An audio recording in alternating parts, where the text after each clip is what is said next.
Salutations and welcome, friends, to another Kentucky Oaks Spotlight video. My name is Matthew DeSantis. You can find me on Twitter at the handle @FailedToMenace. Joining me today is Trust the Profits contributor Michael Pellerin. You can find on Twitter at Horse Guy Mike. Michael, thank you so much for joining me today as we talk about Botanical on this Kentucky Oaks preview. Yeah, happy to join. Happy to talk about another major contender in the Oaks field this year and give our thoughts on her. Yeah, absolutely. And so before we get into Botanical, just a quick reminder to all of you out there watching, press that subscribe button here on YouTube to make sure you get all of our content for Trust the Profits. We got 3-4 videos coming out every single day, helping you approach the Kentucky Derby, Kentucky Oaks from different angles.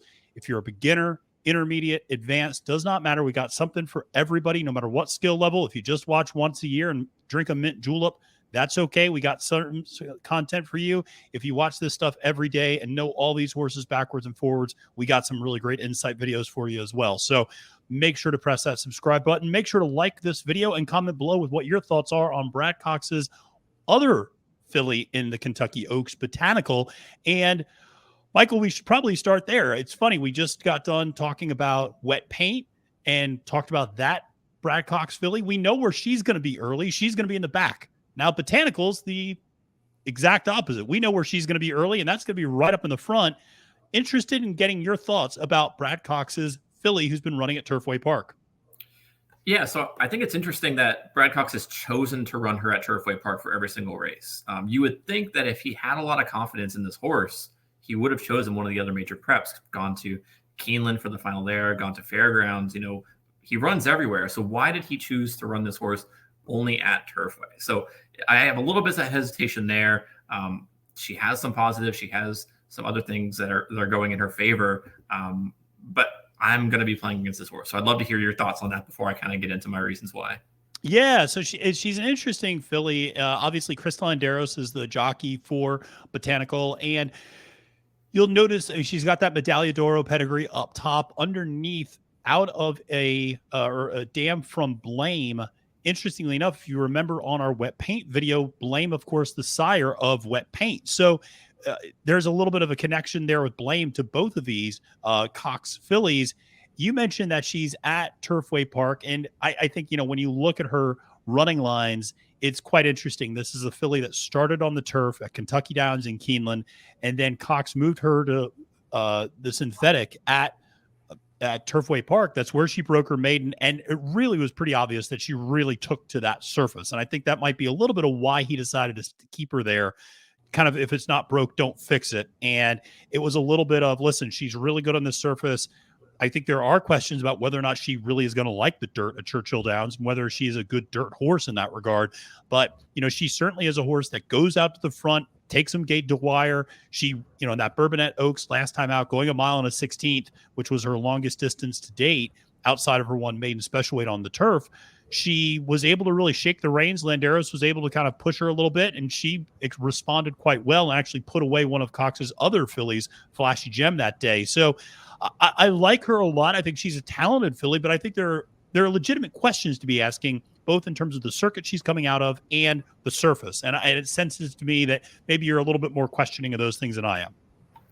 Yeah. So, I mean, I know a lot of people like the Turfway angle, Turfway to Churchill, but it's not something that I really look for. You know, I want horses that have established pedigree and established history on the dirt. So to me, it seems like, you know, this horse is bred for the turf. Synthetic translates to turf a lot.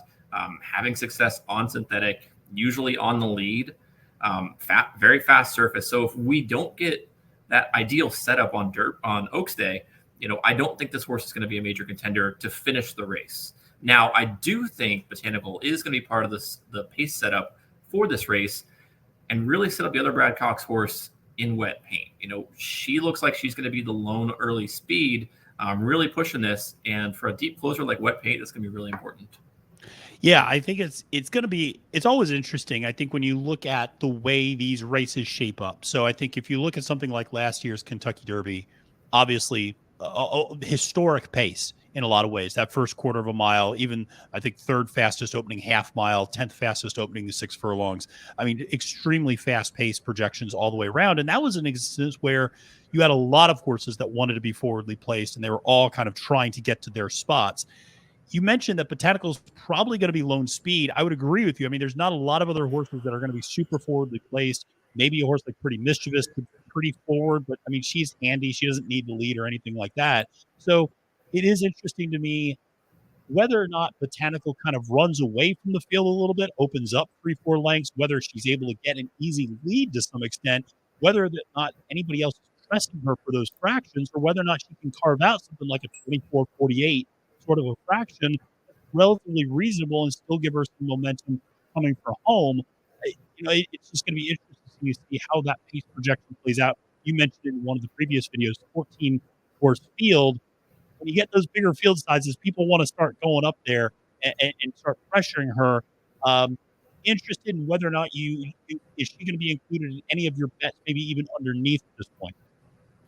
So I really only see two scenarios here. I think she either wins going away, similar Yeah. to Serengeti Empress, where no one really expected a lot out of Serengeti Empress. She had a couple, like a good race, bad race, good race, horrible race, and then she got to the Oaks and no one kind of pressed. She set kind of a fast fraction, and then she powered home. And the only course close to her was a long shot.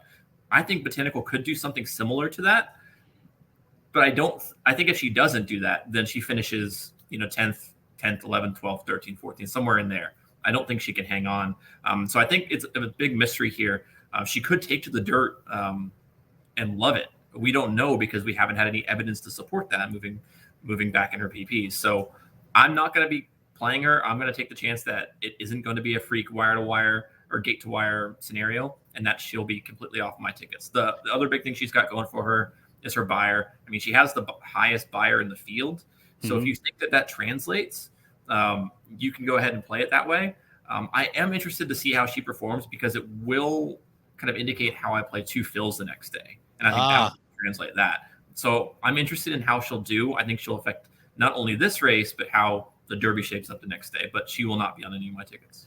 That's really interesting about the two fills angle because that's a horse that has obviously previously run on the dirt before, then went to Turfway for that Jeff Ruby Stakes, obviously on the synthetic, and popped a really big speed figure that day. Actually, the biggest speed figure for a 3-year-old outside of California in this 3-year-old season.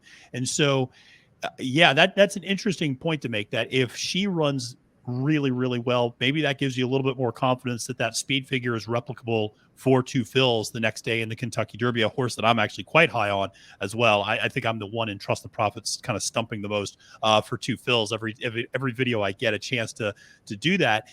You bring up a really good point about, it's like kind of boom or bust with Botanical. She's either going to wire the field and she's going to win going away, or she's going to finish, I agree with you, probably like 7th or 8th or something like that, and she's going to fade late. The problem I have from a betting standpoint is I think she's going to take a lot of money because she's a Brad Cox filly, and because people are going to see that record of winning the last 4 times out, and people are going to see the highest speed figure in the field. If she was a filly that I could get 10-1 on, sure, I'd take a shot at her wiring the field, but I think we'll be lucky if we get 5-1, honestly. I mean, I think she'll really get bet down in this particular field. Do you have a sense that you think she'll be taking some money on Oaks Day? Yeah, absolutely. I mean, people will look at the PPs and they'll say, hey, this horse is undefeated in their last 4 starts, highest buyer in the field. That's going to attract a lot of money. And like you said, Serengeti Empress, I think, was 13-1. And so at that point, if I can get 13-1 on her with the hope of her wiring the field, absolutely, I'd throw some money down there. But 5-1, 6-1, it's absolutely not worth the price. Yeah, so Botanical, big potential, obviously, is going to be representing that speed up front. There are some, I think, legitimate questions. Who has she really beaten? You brought up this point of, liking to see horses that have been running on those major circuits against other really contested and strong fillies.